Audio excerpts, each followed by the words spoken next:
এখনো যদি আগের মতো নির্বাচন নিয়ে উল্টাপাল্টা করার চেষ্টা হয়, তরুণ সমাজ সেটি কিন্তু মেনে নেবে না বলে হুঁশিয়ারি করেছেন জামাতে ইসলামীর আমির শফিকুর রহমান।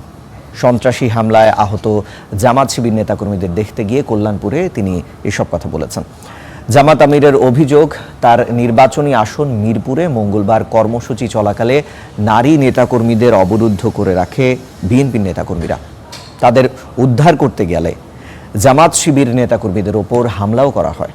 ওই ঘটনায় 15 জন গুরুতর আহত হয়েছেন বলে জানিয়েছেন তিনি এবং বলেছেন কোনো ব্যক্তি বা দলের মব সৃষ্টির অধিকার নেই। এই সময়ে নারীদের গায়ে হাত তোলা এবং মসজিদে ঢুকে পুরুষদের হামলা, মোবাইল কেড়ে নেওয়ার সময় পুলিশের নির্বিকার ভূমিকারও সমালোচনা করেছেন তিনি।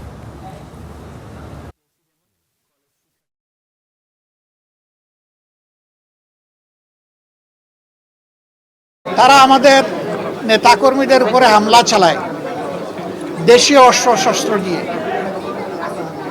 তাদের মধ্যে অন্তত 16 জন গুরুতর আহত হন। আহতদেরকে চিকিৎসা দেওয়া হয়।